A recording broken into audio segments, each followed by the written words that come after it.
Hello, everyone. Once again, welcome to another webinar where we'll talk this time about how to use MySQL and Salesforce to sync them bidirectionally and achieve some of the great capabilities that Stacksync offers. We'll go very much into detail with all the things that you can do. But first of all, I want to introduce my two colleagues here, Alexi and Ruben, who are the CTO and CEO of Stacksync.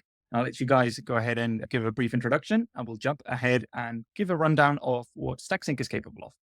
Yeah, thanks, Bosco. Hello, everyone. I'm Alexis, CTO at Stacksync and co-founder. Experience with a lot of cloud design of massive data scale pipelines. And so for joining Stacksync, and now we're building the future of integration at Stacksync with our amazing team. Thank you so much, Bosco, for hosting today. My name is Ruben, co-founder and CEO at Stacksync. I've been in the integration space for the last 6 years now. I've seen everything from ERP, CRM, databases, and this is how we got started with Stacksync. I'm very excited to show you today how to actually excel at synchronizing systems. Bosco, back to you. Thank you very much. Let me introduce myself as well. My name is Bosco Domingo. I am a senior software engineer here at Stacksync, and I'll be today's host. And without further ado, I think that's enough about us. We're going to show you what Stacksync, as I mentioned, is capable of, which in this case will be extremely useful in cases where you need two-way sync, which is common, particularly for Salesforce, but many other data sources. We can work with a whole variety of different connectors. We also have the capability to add workflows so that whenever data changes, you can execute certain action. And we'll also see that in detail. And in fact, we're going to run down what we did with a large client recently, where they needed this bidirectional sync real time, and they also need it at scale. So we are going to walk you through a demo where we'll set up a sync. We'll set up small triggers so that every time that data gets updated, we do some actions on it. And we'll show you how all of that gets updated in real time. So without further ado, if you want, Ruben, go ahead and share your screen, and we'll walk you guys through what we did for this client. It's anonymized, it's a demo, but you'd get the idea of how easy it is to set up Stacksync and how easy it is to get your own data sync going in less than 10 minutes. Hey, thank you so much, Bosco. So I'm going to take over and share my screen. So today we'll first create a bidirectional sync between Salesforce and MySQL, right? And once this bidirectional sync is created, this triggers this workflow automation, which is going to do some additional tasks like assign the leads, send a Slack notification, create a DocuSign, and all this. The first step in our entire sync and workflow automation is to create a bidirectional sync between the Salesforce and the MySQL. So here I have in my screen, I have one Salesforce instance with accounts, opportunities, etc. And I have a MySQL database, right? So it's MySQL database. It can be your production database. It can be your analytical, your operational analytics database. It can be any MySQL database. Stacksync supports as well Postgres, Snowflake. Yeah. So I was just going to say, this is a very run-of-the-mill standard way of setting things up. You just have the Salesforce account, you just have your MySQL, and you now want to connect both, right? That's a very common use case. And this is what happened with this customer. Absolutely. And so the first step is that we're going to head over to the Stacksync platform, and we're going to create a first sync. Here, I'm going to say, let's say, this is going to be my CRM sync. It's going to be based in the US. I can also have the choice to synchronize in different regions. So I can choose my processing region. And here, I'm going to connect both my Salesforce and my Postgres SQL. So for my Salesforce, it's a one-click connect. So here, I'm going to create a new connection just to show how easy it is to connect Salesforce. So here, I just have to connect to select my user. I have to activate the authentication, right? Yeah. In the meantime, I'm just going to let you know, this whole operation would be a lot more complex. We take care of all the plumbing. We take care of all the infrastructure underneath so that automatically you get authenticated, and whatever user you use to connect to Salesforce, whatever access that user has, we'll port it over, and we'll be able to bring all the data, bring all the tables, all the columns, all of that. We take care of that for you. Exactly, Bosco. And there are companies on the market doing just this, just providing easy connection to customers. So just this is already a pain. Absolutely. And now let's go ahead and set up the other data source, which in this case, I believe is going to be MySQL, correct? Absolutely. So we actually going to connect now MySQL. So actually it's very easy to create a new connection. Stacksync support all security standards, just SSL, SSH, and IP whitelisting.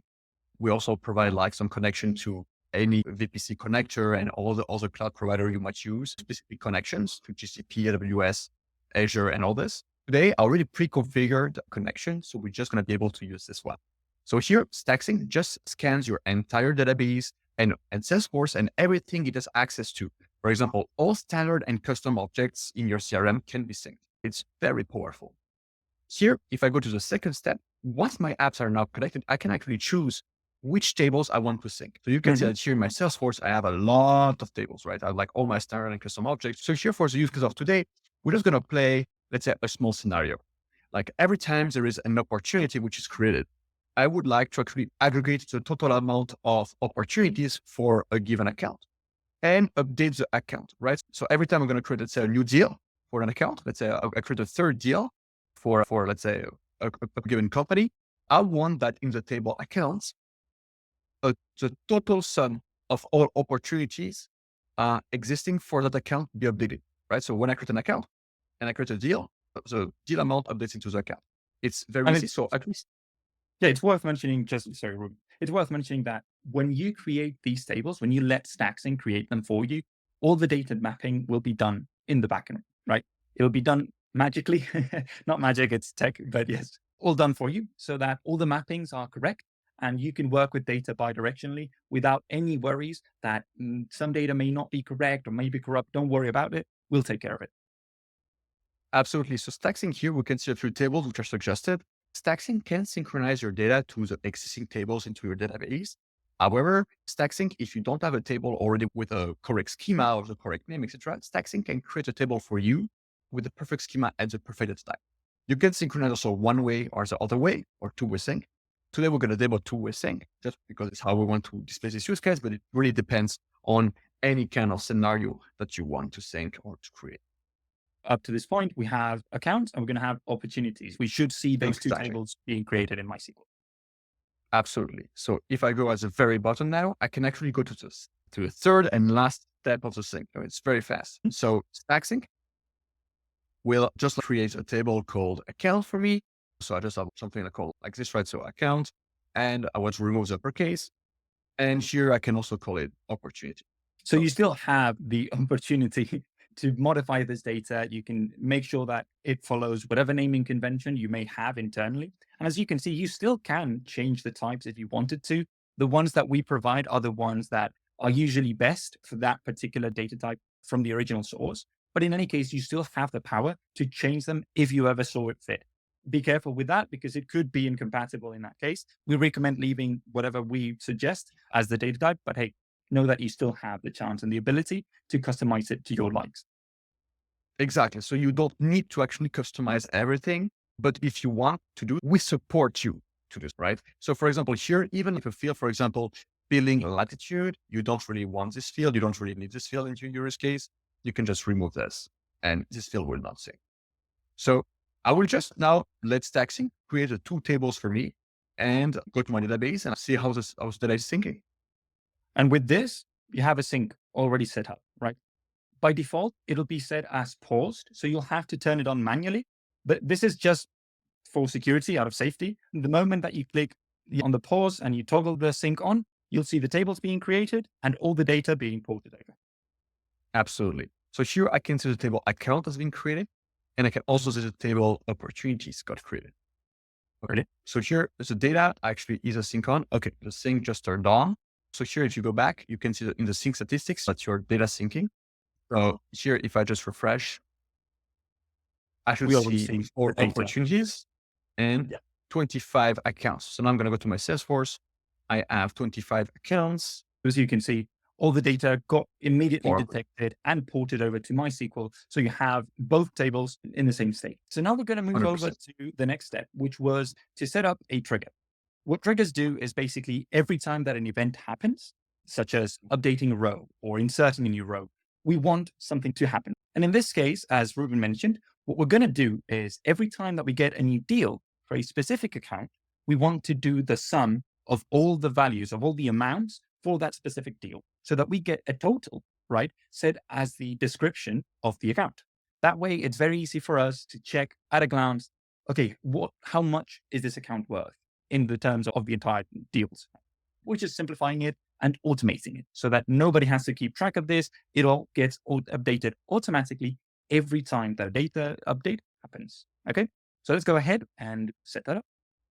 Absolutely. Absolutely. And maybe here we can even show like how the bidirectional sync already just operates. So anytime that you're going to create something in your MySQL, if we create the same record into your Salesforce and vice versa. For example, here I'm going to create a new record of a given company. For example, here I'm going to create, let's say, Twitter, like it could be like one of your accounts. Notice that here the ID is not yet present because this ID is given by Salesforce. So we first have to create a record in Salesforce before the ID feedbacks. And if you go to the Salesforce now, you just refresh, you should see Twitter here. Okay. You refresh back here, you come back, you refresh. You can see the ID has been feedback. So it's extremely fast. It's really real time, sub-second latency. So now if you just, let's say here in Twitter, for example, let's say you change the type of the customer, your business team update this as a partner, you just save.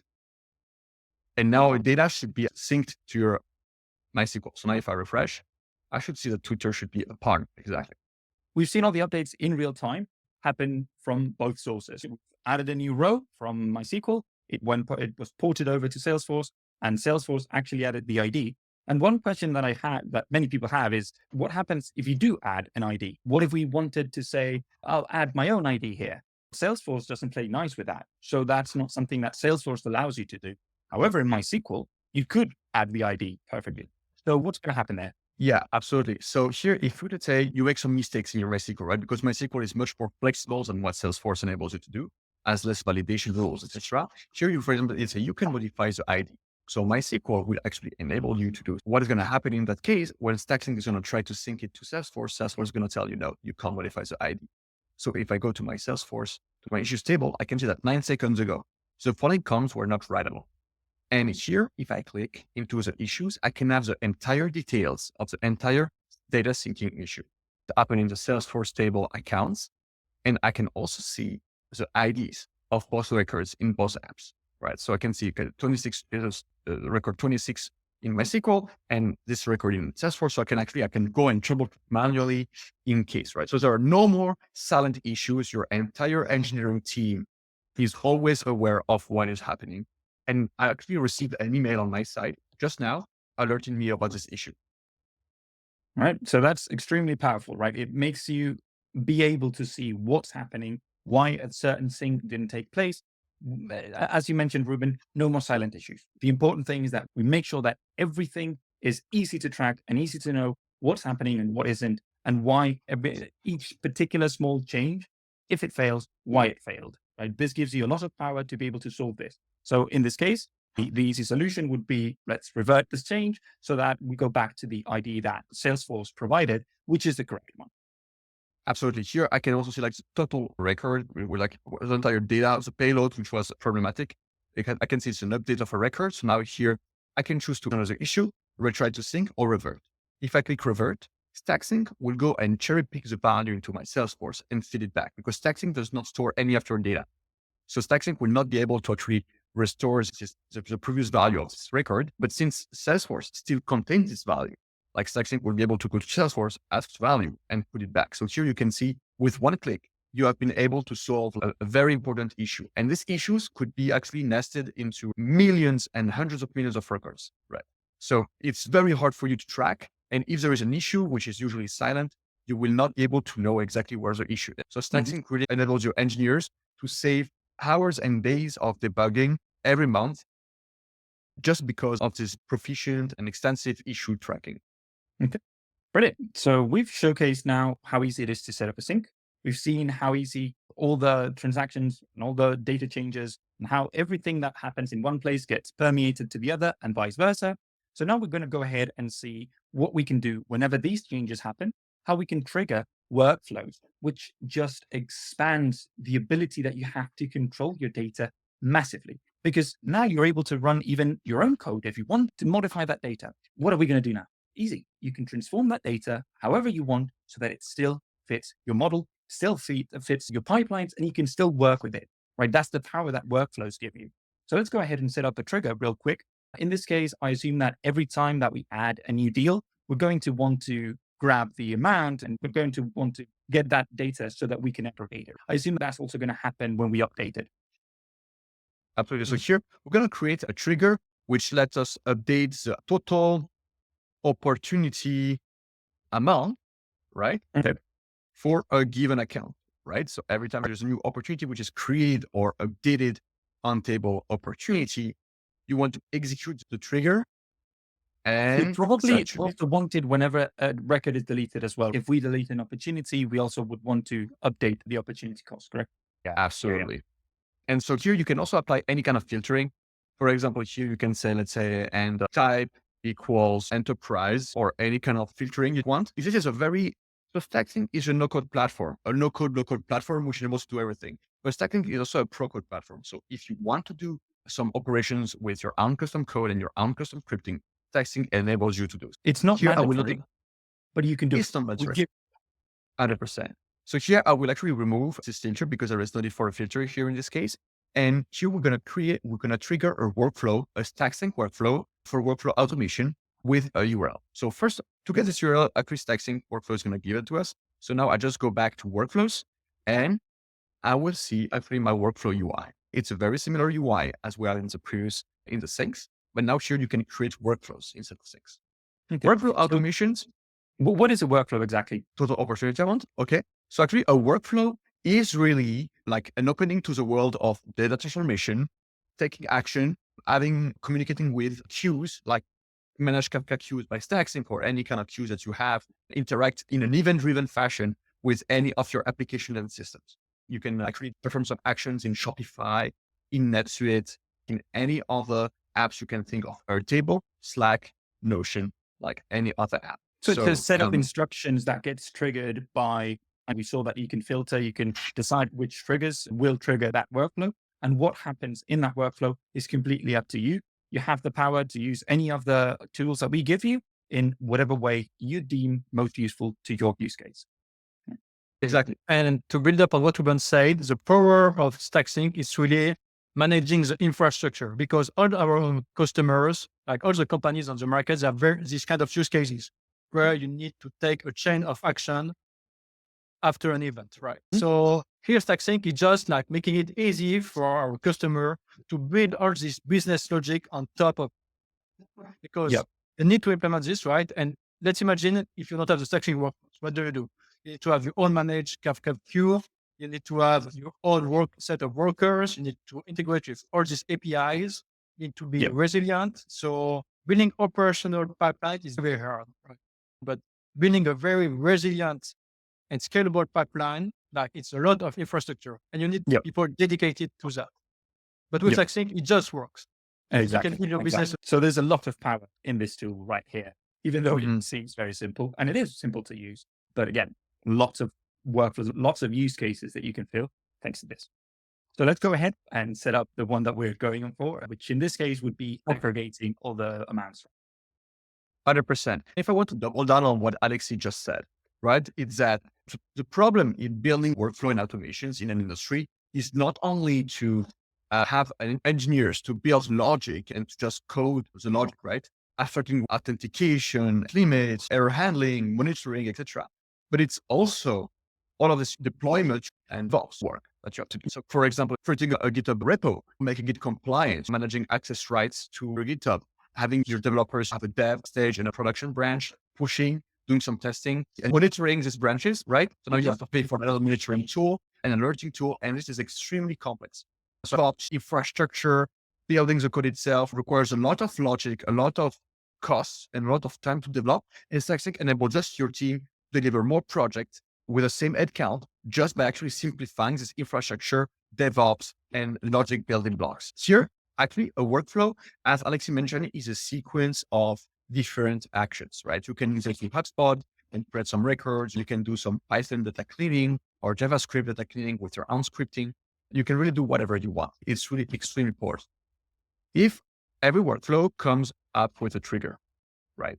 So a trigger in our case, is an HTTP endpoint. So you can trigger, so Stacksync will give you an HTTP endpoint with any given specification that you can choose. For example, here, if I add in the body, I know that my Stacksync sync will send me for every system, for every data update, will send me the record itself as an object. And I'm going to record it in my endpoint. And we also send me the changes. So the record will contain the entire record information as it is in the external system in my app. And then I also have the changes, which are just like the list of which field would change. So Stacksync, unlike any other CDC tool, Stacksync enables you to know exactly not only that the record changed, but exactly which field changed within that event. So here I'm going to have, let's say, 20 fields because maybe the record has a lot of system fields. And here I have changes, right? Which is going to be, let's say, if I just update the name and the email, only name and email will be contained, not the last name. The last name will be considered as a record. So now I'm just going to go and say, okay, I'm going to save. So now actually I have a payload, which enables me just to trigger my workflow. So if I copy paste this and actually I just go into my terminal, I just paste it out and like within milliseconds, I get my answer. And now if I go into my workflow, I should see, hey, it took 200 milliseconds to execute. In this case, they're empty. And how convenient that exact same format is what we need for the for the trigger. So whenever we do any changes in our data, and as we saw, whether they come from Salesforce or whether they come from MySQL, now this trigger is going to trigger our workflow.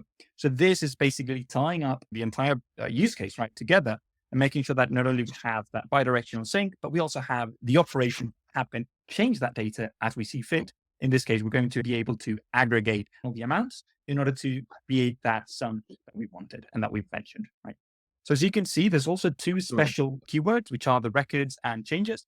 This is what Ruben mentioned. As you see, they have a particular way to be mentioned, in this case, in between the less than and greater than signs. And that will, signal Stacksync to say, hey, inject the changes here, inject these objects. And that way we'll get them in our workflow and be able to work with them. Absolutely. So now the next step for me is just to create my trigger.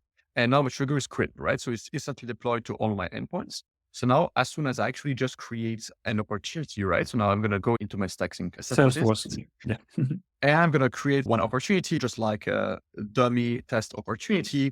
And just because actually our workflow is not yet set up, right? So I'm just going to select an account name.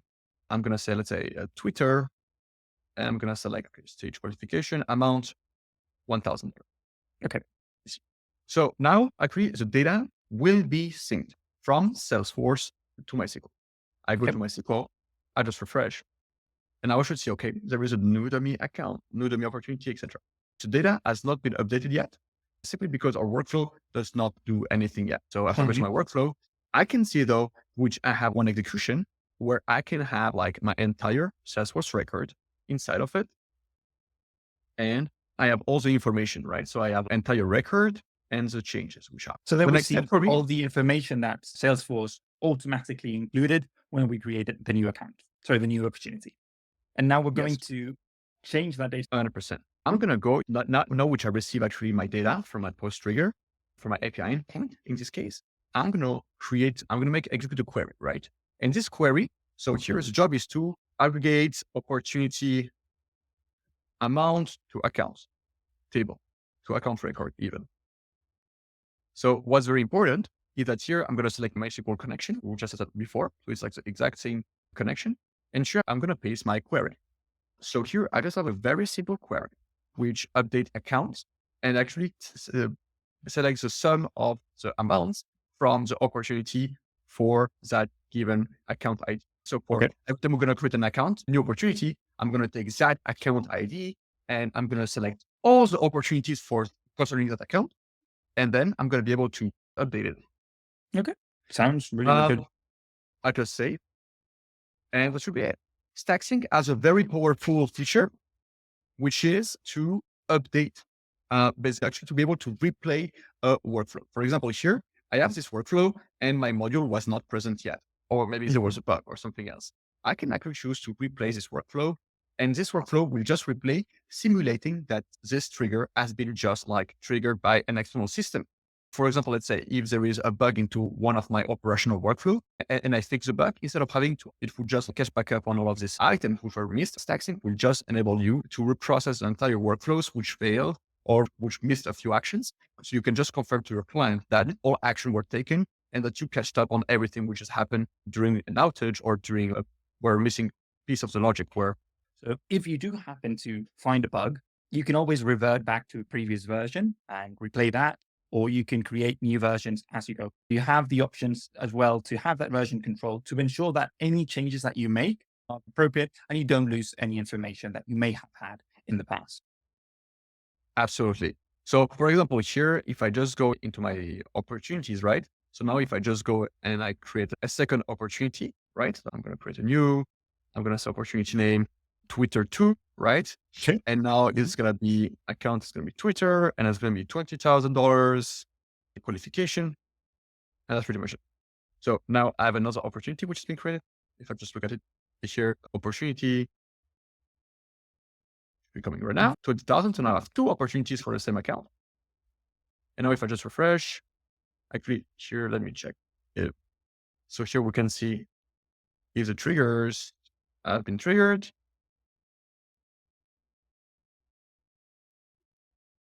And here's the workflows. Okay. So here you can see, okay, so it has been updated, right? It has been, the workflow has been created. So here I've created a workflow. I can see I have $20,000 amount. And here I have, I think there might be a small mistake in the code itself. As you can see in the workflow, though, it was red. I've activated the record 0. Oh, maybe there is like an error in my SQL code that we copy pasted. Okay. in my SQL code. Maybe let me check.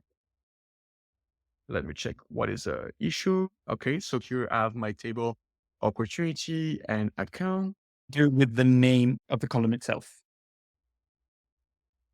I think the names are Should incorrect. In MySQL, they are capitalized. Where account ID is null. So here I can see, okay, in my post trigger, I my changes, account ID, actually there are some uppercases. It's in uppercase.